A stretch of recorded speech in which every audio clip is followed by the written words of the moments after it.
So, very good evening, friends. Meeting again in the session of Robert's philosophy, and we are discussing the Soric miasm, the concluding part of Soric miasm.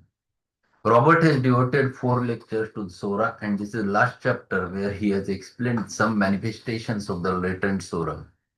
We have learned the part one of it, in which he has started explaining that how one can understand that Sora is in background without having a disorder of at that time. And then he explained the first important thing, any acute manifestation which develops because of some exciting cause, it generally happens to be there because of the Sora is in background. Without Sora, it never happens.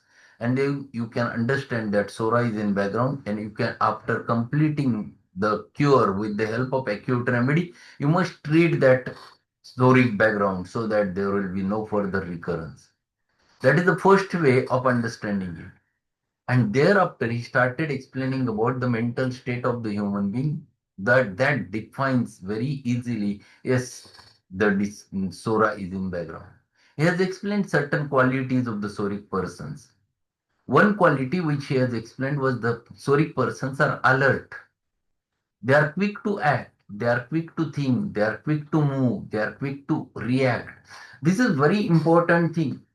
They are not slow. They are not slow as psychotic personality. They are very, very active members. So Soric personalities are always an active, alert personalities. That is the first thing which one has to understand, and that's what we have learned. Second important thing is that even though they are active, but activeness is easily followed by an exhaustion. So they are active, they do the activity, they do it fast, everything, but they immediately gets exhausted. That is second important quality which he has explained over there. And that's why even though there is mental exertion, there is physical exertion, it is followed by the fatigue. That is second important thing which he has explained. The third point which he has explained was the mental irritation. Their mind is very active and it goes on thinking many things. There are many types of fears, varieties of fears which are functional in nature, varieties of anxieties which are there. We are going to find it out. Then varieties of uneasiness, restlessness, which you can get over there. These children, the children of the Soric miasm, you can find it out. They are quite restless, and there are typical children's fears: the fear of strangers, fear of injection, that is fear of being injured, then fear of imaginary things, the fear of ghosts, fear of dark, all those common fear which are having a very typically present in the children's mind are the Soric fears. They happens to be there because of their gossip tendency. Their mind runs behind many TV serials, especially the cartoons in which they are getting involved, and because of which such types of fears develops. Those are typically Sori. And if you get such types of fears in children's mind, you must think that Sora is in background. You treat that Sora so that there will be no recurrence. The last part which we have covered on page number 204 was related with the three important things: the uneasiness, the anxiety, and the restlessness. These are three important parameters which denotes the Soric miasm. So this is what we have finished in our earlier lecture. Let us learn what more features he tries to explain about the Sora during the latent state. So page number 205, the first paragraph: the change of temperament without any apparent cause is part of the cycle. They become hysterical and go into the fits of temper. Hysteria is very important. Very easily emotionally gets affected. And that's why there is all of a sudden the emotional setbacks producing hysterical reaction. Young people particularly become hysterical, especially after acute weakening diseases. Sora has fits of anger. Yet with these fits of anger, there is seldom any desire to harm others in purely Soric case. Very important, they get angry very easily, but they don't harm anyone. There is no thought that to harm any other. It is just a quarrel, tit for tat reaction. action and reactions are equal and opposite. Someone have done, someone have teased, then they get angry and they react. This is simple anger. There is no question of suspiciousness, jealousy, cunning, vindictiveness. No, no such features. It is simple anger. But if soric base is united with psychosis or syphilis, there is a decided tendency to harm and even kill others. So it is when it gets mixed with other miasm, then tendency to kill others, to harm others is there. But pure sora never have such types of tendency. The greatest force to rouse the evils of soric dyscrasia is grief and sorrow. So most common exciting factor is always grief or sorrow. These emotions seems to have particular power in bringing out exacerbation. And people under the influence of grief and sorrow will often develop immediately some acute sickness. So there is all of a sudden acute sickness comes. So they have certain fear, immediately they suffer. They have certain grief, immediately they suffer. So emotional setbacks producing physical disorders in an of a acute variety is always sorry. Psoric patients have much depression of spirits. If the patient is a woman, she will suddenly burst out crying, which relieves the whole condition. Weeping ameliorates is another important feature which is related with the psoric miasm. They feel better after weeping. When they get into this depressed condition, everyone knows of their troubles because they are not accustomed to the silent grief. So they weeps very easily. It is not like natramure, that silent grief and grief is saturated. It's not like that. They are open. That openness is there regarding the emotions. That's why very easily gets affected and very easily shows their emotions. So there is not weeping alone when that they weeps in front of others. Melancholy patients, on awakening from sleep, have heart palpitations and they have become nervous and anxious with sense of constriction about the heart. Then they will have flushes of fever. So this is another important thing which he explains over there, that there is flushes of fever. Second important thing which he explains, that the palpitation because of emotional setbacks, the emotional thoughts, something have happened in their life and it produces palpitation. Purely functional symptoms are sorry. In these conditions, that will pass from depression of spirits into the moodiness. So changeable thoughts or changeable emotions is another important thing. Sulkiness or fits of temper, then suddenly come out of these moods and acts like entirely different person. So mood changeable variable because of the functional affections is very characteristic of these people. So soric personality, you cannot find it out. They will remain in one specific emotion. They are very changeable. The soric disturbances possesses the very life force and it is so fundamental in patient that in order to meet these disturbances, a remedy having marked similarity in mental traits must be used to overcome the stigma. Soric manifestations are ameliorated by eliminative functions such as diarrhea, perspiration, or even a free urination may ameliorate the condition. Very important. Underline that theme.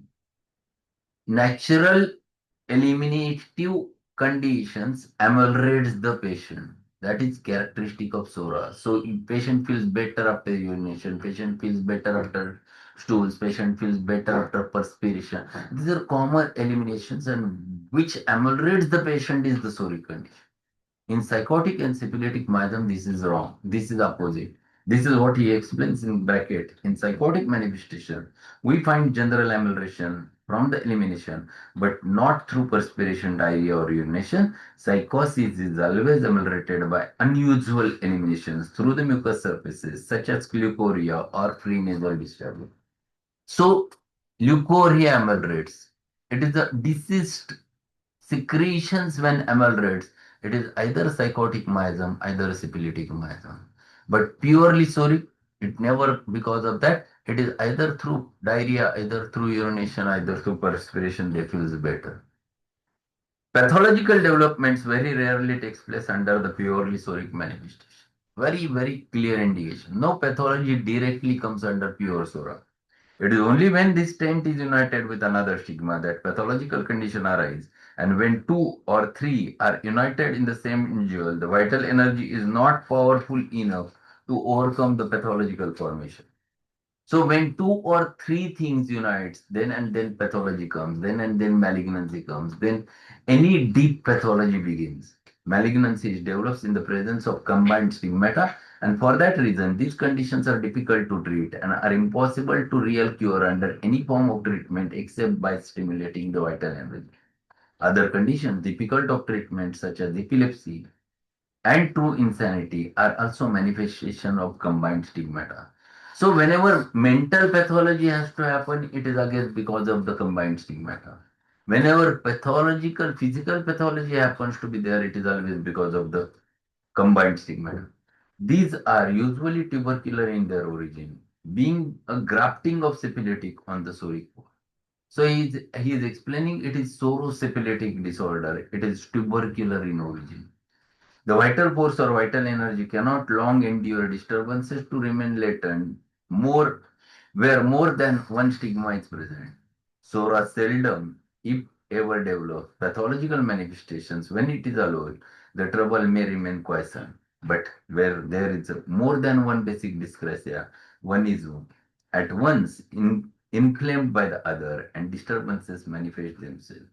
So when it is pure Sora, it can remain hidden unless and until some exciting cause develops. But if it is mixed miasmatic, sorosyphilitic or soropsychotic or sorosyphilitic, psychosyphilitic, then it never remains latent for longer time of duration. When one of the latent condition is Sora, it is stirred in all its power and all that is destructive, helpful, menacing in soric stigma will be the first to appear. Another thing which he explains, if it is mixed miasmatic disorder, for example, sorosyphilis, then Sora will be dominating, which comes first, which manifests first than the syphilitic. Syphilitic manifestations comes later. And that's why, if it is so, then you have to give first antisoric remedy followed by antisyphilitic remedy. Or if you have pure remedy which is covering both the stigmata at a time, that is tubercular, that remedy is the patient's remedy.